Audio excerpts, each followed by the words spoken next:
नमस्कार बालमित्र हो. आज आपण इयत्ता 6वी विषय इतिहास पाठ क्रमांक 3 हडप्पा संस्कृती या पाठाखालील संपूर्ण स्वाध्याय आज आपण पाहणार आहोत. जर तुम्ही चॅनलवरती नवीन असाल तर सगळ्यांनी आपल्या चॅनलला सबस्क्राईब करा, व्हिडिओला एक लाईक करा आणि व्हिडिओ जास्तीत जास्त शेअर करा. चला तर मग स्वाध्याय पाहूया. त्यातील प्रश्न क्रमांक 1 आहे, दिलेल्या पर्यायांपैकी योग्य पर्याय निवडा. त्यातील पहिला आहे, हडप्पा संस्कृतीचा शोध टिंबटिंब या नदीकाठी लागला. तुम्हाला 4 पर्याय दिलेले आहे. त्यातलं आहे गंगा, ब आहे यमुना, क आहे सिंधू आणि ड आहे गोदावरी. तर याचं बरोबर पर्याय क्रमांक 3 सिंधू हे उत्तर आहे. दुसरी काढलेली जागा आहे, हडप्पा संस्कृतीतील महास्नानगृह डॅश डॅश या ठिकाणी सापडले. तर पर्याय क्रमांक 1 आहे धोलावीरा, ब आहे लोथल, क आहे कालीबंगन, ड आहे मोहेंजोदडो. तर याचं बरोबर उत्तर आहे पर्याय क्रमांक 4 मोहेंजोदडो. त्यानंतर तिसरी गाळलेली जागा आहे, हडप्पा संस्कृतीतील डॅश डॅश या शहराच्या ठिकाणी गोंदी सापडली आहे. तर पर्याय 1 आहे लोथल, 2 आहे राखीगढी, 3 आहे बनावली, 4 आहे धोलावीरा. तर याचं उत्तर आहे बरोबर लोथल, पर्याय क्रमांक 1. त्यानंतर ब आहे चुकी बरोबर ते लिहा. त्यातील पहिलं आहे, दूरवरच्या प्रदेशांशी असलेला व्यापार हे हडप्पा संस्कृतीच्या विस्ताराचे प्रमुख कारण होते. हे विधान बरोबर आहे. त्यानंतर दुसरं आहे, हडप्पा संस्कृतीतील लोक सार्वजनिक आरोग्याबाबत जागरूक नव्हते. हे विधान चुकीचे आहे. त्यानंतर तिसरं आहे, हडप्पा संस्कृतीच्या रॅसाचे व्यापार मंदावले हे एक कारण होते. हे विधान बरोबर आहे.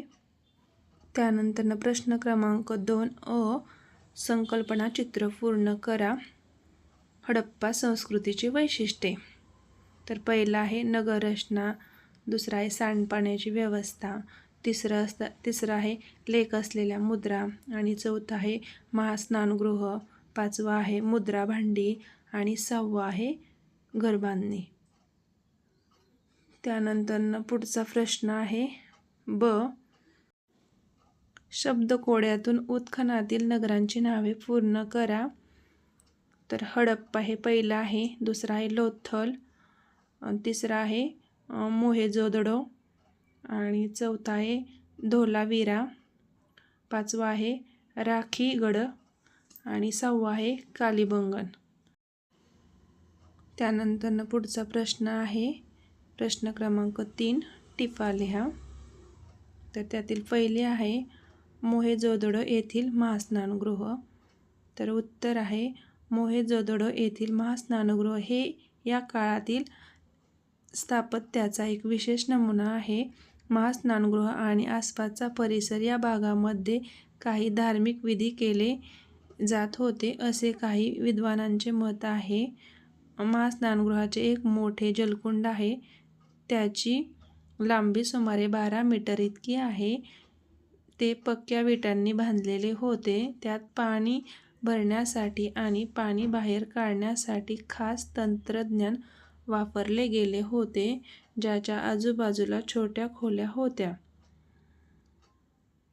मुलांनो, सगळ्यांनी आपल्या चॅनलला सबस्क्राईब करा, व्हिडिओला एक लाईक करा आणि व्हिडिओ जास्तीत जास्त शेअर करा. त्यानंतर पुढचा प्रश्न आहे दुसरा, हडप्पकालीन वस्त्र व दागिने. उत्तर आहे, त्या काळातील तंत्रज्ञान, सौंदर्यदृष्टी आणि जीवनशैली यांची माहिती देतात. हडप्पा काळातील लोक स्तूती आणि रेशमी कपडे वापरत असत. पुरातत्त्वीय उत्खनात मिळालेल्या पुराव्यांच्या आधारे त्यांच्या पोशाखाविषयीचा अंदाज बांधता येतो.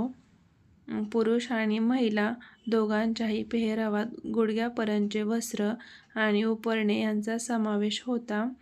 हडप्पा संस्कृतीत लोक दागिने घडवण्यात फार कुशल होते. ते मातीच्या आणि गारगोटीच्या रंगीबेरंगी दगडांचे शंख, तांबे, चांदी आणि सोने यांचे मणी बनवत असत.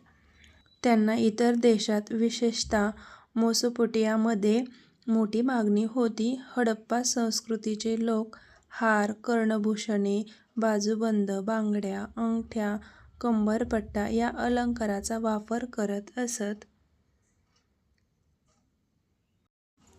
त्यानंतरनं हडप्पाकालीन कला आणि मनोरंजन. उत्तर आहे हडप्पा संस्कृतीतील लोक कुशल कारागीर होते. त्यांनी माती, धातू आणि मौल्यवान दगड यांचा वापर करून अनेक सुंदर वस्तू तयार केल्या. हडप्पा संस्कृतीतील एक कांस्यमूर्ती सापडली आहे. ती नर्तकी म्हणून ओळखली जाते. याशिवाय हडप्पा लोकांनी प्राण्यांच्या आकृती, खेळणी आणि मुद्रा तयार केल्या होत्या. हडप्पा संस्कृतीतील एक अतिशय प्रसिद्ध आणि महत्त्वाची वस्तू म्हणजे तेथे सापडलेला एक वैशिष्ट्यपूर्ण पुतळा. हा पुतळा मोहेंजोदडो या ठिकाणी उत्खनात सापडला आहे. तो सध्या नवी दिल्ली येथील राष्ट्रीय संग्रहालयात ठेवलेला आहे. त्याला राजा धर्मगुरू म्हणून ओळखले जाते. या संस्कृतीमध्ये बैल, कुत्रा, हत्ती, भिंगरी, शिट्टी अशा प्रकारची मातीची खेळणी बनवली जात असत. त्यानंतरनं पुढचा प्रश्न आहे प्रश्न क्रमांक 4. पाठातील नकाशाचे निरीक्षण करा व प्रश्नांची उत्तरे लिहा. पहिला आहे भारतातील राजस्थान या राज्यातील हडप्पा संस्कृतीच्या कोणत्याही एका स्थळाचे नाव लिहा. तर त्याचं उत्तर आहे कालीबंगन. दुसरं आहे भारताच्या आंतरराष्ट्रीय सीमारेषेबाहेरील हडप्पा संस्कृतीच्या कोणत्याही एका स्थळाचे नाव लिहा. त्याचं उत्तर आहे मोहेंजोदडो. आणि तिसरं आहे मंडा हे हडप्पा संस्कृतीचे स्थळ कोणत्या नदीच्या तीरावर आहे. तर याचं उत्तर आहे चिनाब नदी. त्यानंतर चौथं आहे दैमाबाद हे हडप्पा संस्कृतीचे स्थळ वर्तमान काळातील भारतातील कोणत्या राज्यात आहे. तर याचं उत्तर आहे महाराष्ट्र. त्यानंतर पुढचा प्रश्न आहे 5वा. खालील प्रश्नांची सविस्तर उत्तरे लिहा. पहिला आहे हडप्पा संस्कृतीतील सुसूत्र नगररचना ही आजच्या शहरांच्या नियोजनासाठी आदर्श कशी ठरू शकते ते स्पष्ट करा. तर उत्तर आहे पाणी व्यवस्थेमध्ये प्रत्येक घरात विहिरी आणि स्नानगृहे होती. पाण्याची उपलब्धता आणि स्वच्छतेबाबत त्यांनी दिलेला भर आजही महत्त्वाचा आहे.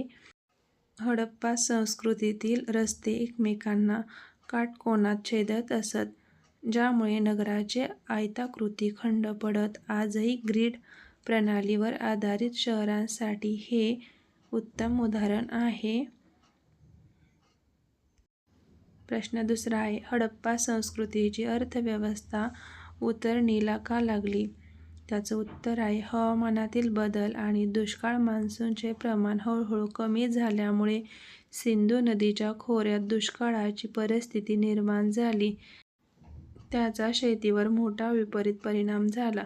पर्यावरणाचा ऱ्हास, मोठ्या प्रमाणावर झालेली जंगलतोड, विटा बांधणीसाठी इंधन म्हणून आणि सततच्या शेतीमुळे जमिनीची सुपीकता कमी झाली, ज्यामुळे अन्नधान्याचे उत्पादनही घटले. धन्यवाद मित्रहो. असेच नवनवीन आणि छान छान व्हिडिओ पाहण्यासाठी चॅनलला सबस्क्राईब करा.